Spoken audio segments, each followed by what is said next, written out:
एक सुंदर सा जंगल में टूनी चिड़िया अपने 3 बेटियों के साथ में रहती थी। टूनी चिड़िया की तीनों बेटियां बहुत ज्यादा सुंदर थी, लेकिन टूनी चिड़िया अपने बेटियों के बारे में हरदम चिंता लेती रहती थी, क्योंकि टूनी चिड़िया बहुत ज्यादा गरीब थी।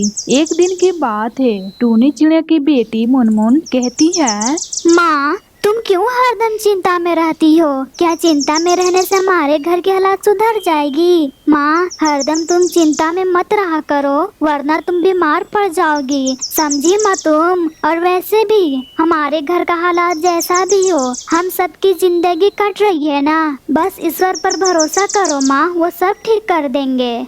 क्यों ना करूं बेटा चिंता। इस जंगल में जितने भी सारे पक्षी हैं, सब अपने परिवार के साथ में खुशहाल जिंदगी बिता रहे हैं। और तो और वे सब अमीर भी हैं और वे सब अच्छे अच्छे भोजन भी खाते हैं। उन सबको देखकर मेरा भी मन करता है मैं भी तुम सबको अच्छे अच्छे भोजन दूं, लेकिन ये सब हम लोगों के नसीब में कहाँ है। सिर्फ हम लोगों के नसीब में दुख ही दुख लिखा हुआ है। न जाने ईश्वर को हम सब पर कब तरस आएगी। माँ, हम लोगों की प्रार्थना ईश्वर जरूर सुनेंगी, तुम चिंता मत करो माँ। अगर इस तरह से चिंता करती रही तुम बीमार पड़ जाओगी माँ, मेरी बात मान लो। इस तरह से उदास मत रहा करो माँ, हम लोगों की जिंदगी में एक दिन न एक दिन जरूर खुशियाँ आएगी माँ। हाँ माँ, मुनमुन दीदी सही कह रही है, हम लोगों की जिंदगी में एक दिन न एक दिन जरूर खुशी आएगी माँ। न जाने तुम क्यों चिंता करती रहती हो, चिंता करना छोड़ दो माँ। हम लोगों के भाग्य में जो होगा अच्छा ही होगा, समझी माँ तुम? बस ईश्वर पर भरोसा रखो, हम लोगों की जिंदगी में जरूर खुशियाँ वो देंगी। बेटा, ईश्वर को खुशियाँ देना रहता तो थोड़ी ना तुम्हारे पिताजी को ले जाते। खुशियाँ के बदला तो ईश्वर गम दे दिए हैं। अब तुम सब बड़ी हो गई हो, शादी के लायक। ना हमारे पास घर है, ना हमारे पास पैसे हैं। मैं तुम लोगों का शादी कैसे करूँगी? अगर तुम्हारे पिताजी आज जिंदा होते तो हम सब की ये हालत नहीं होती। बस मैं यही चिंता करती रहती हूँ, तुम लोगों का शादी मैं कैसे करूँगी। ना हमारे पास पैसे हैं, ना हमारे पास ज़मीन है। अगर ज़मीन रहता मैं ज़मीन बेचकर तुम सबका शादी कर देती, फिर हमारे सर से बोझ कम हो जाता। और वैसे भी जवान बेटियों को ज़्यादा दिन घर में नहीं रखा जाता है बेटा, वरना आसपास के लोग तरह तरह के बातें करने लगते हैं और गलत निगाह से भी देखने लगते हैं। बस मैं यही चिंता में रहती हूँ बेटा, तुम सबका अच्छे से शादी हो जाता तो अच्छा रहता, हमारे सर से बोझ कम हो जाता। लेकिन ईश्वर को मुझ पर दया आएगी तब तो बोझ कम होगा। न हमारे पास घर है, न हमारे पास जमीन है, मैं करूँ तो क्या करूँ? अगर मैं काम के लिए भी जाती हूँ मुझे कोई काम नहीं देता है। अगर मुझे काम मिल जाती तो कुछ सहारा हो जाता, लेकिन ईश्वर को यह भी मंजूर नहीं है कि मैं काम करूँ। माँ, अगर हम सबके भाग्य में जो लिखा हुआ होगा वही ना होगा, तुम इतना ज्यादा क्यों चिंता कर रही हो? हम सब बहनों को अच्छे से शादी हो जाएगी, ईश्वर जरूर कोई ना कोई रास्ता निकालेंगे, तुम चिंता मत करो माँ, सब ठीक हो जाएगा। हाँ माँ, मुनमुन दीदी सही कह रही है, ईश्वर हम सब के लिए जरूर रास्ता निकालेंगे। माँ, हम सब चलते हैं जंगल की सैर करने, बहुत दिन हो गया है माँ जंगल की सैर किए हुए, मुझे यहाँ बिल्कुल भी अच्छा नहीं लग रहा है माँ, चलो ना माँ। बेटा, मैं नहीं जाऊंगी, मेरा मन नहीं है। तुम तीनों बहनें साथ में जंगल की सैर करने चली जाओ। नहीं माँ, साथ में तुम भी चलोगी जंगल की सैर करने, हम सब अकेले नहीं जाएंगे। ठीक है बेटा, तुम जिद कर रही हो तो चलते हैं हम सब साथ में जंगल की सैर करने। फिर सारे पक्षी जंगल की सैर करने चले जाते हैं। थोड़ी देर और वे सब उड़ते हैं और एक पेड़ पर जाकर बैठ जाते हैं। माँ, मुझे बहुत अच्छा लगा जंगल की सैर करने में। हाँ माँ, मुझे भी अच्छा लगा जंगल की सैर करने में। अच्छा, तुम दोनों कहो तो और मैं जंगल की सैर करा दूं, न जाने फिर कब मौका मिलेगा यहाँ आने का। नहीं माँ, बहुत ज्यादा थक गए हैं, फिर कभी जंगल की सैर कर लेंगे। अच्छा ठीक है तब बेटा, कोई बात नहीं है। दोनों माँ बेटी बातें कर रहे थे, तभी उधर से बुलबुल कौवा आती है। अरे टूनी बहन, तुम यहाँ क्या करने आई हो?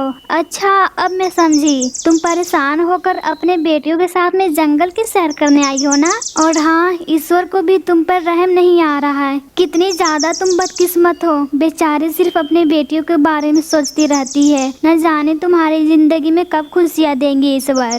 तो क्या करूँ मैं बुलबुल कौवा? दुख ना रहूं तो खुश रहूं? इस जंगल के सब पक्षी अपने काम से काम मतलब रखते हैं, और इस जंगल के पक्षी थोड़ी ना गरीबों की मदद करते हैं। सिर्फ अमीर लोग से ही लगाव रखते हैं और अमीरों की ही मदद करते हैं। लेकिन कोई बात नहीं, एक दिन ना एक दिन ईश्वर हमारी मदद जरूर करेंगे। बस हमारे घर देर है, अंधेर नहीं। मेरे घर भी रोशनी आएगी। बस सब्र रखना होगा। सब्र का फल बहुत मीठा होता है।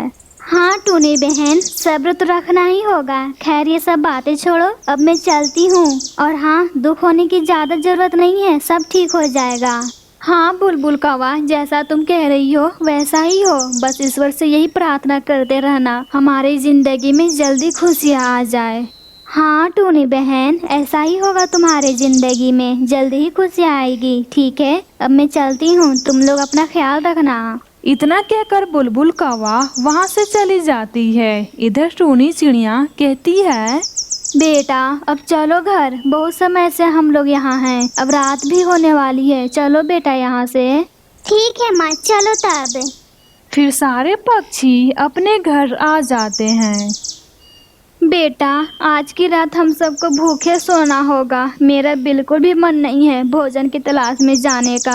मुझे थकावट सा लग रहा है बेटा। आज हम सबको भूखे सोना होगा, और वैसे भी भोजन की तलाश में जाऊंगी तो भोजन भी नहीं मिलेगा। लेकिन बेटा भोजन मिले या ना मिले, लेकिन मैं फिर भी जाती भोजन के लिए। मालूम नहीं मुझे क्यों थकावट जैसा लग रहा है, और कुछ अजीब सा भी लग रहा है बेटा। मुझे ठीक नहीं लग रहा है। माँ कोई बात नहीं, तुम चिंता मत करो। आज की रात हम सब भूखे सो जाएंगे। ठीक है बेटा, लेकिन मैं सुबह जरूर जाऊंगी भोजन के लिए। फिर तुम सब पेट भर भोजन खाना। चलो हम सब अभी सो जाते हैं।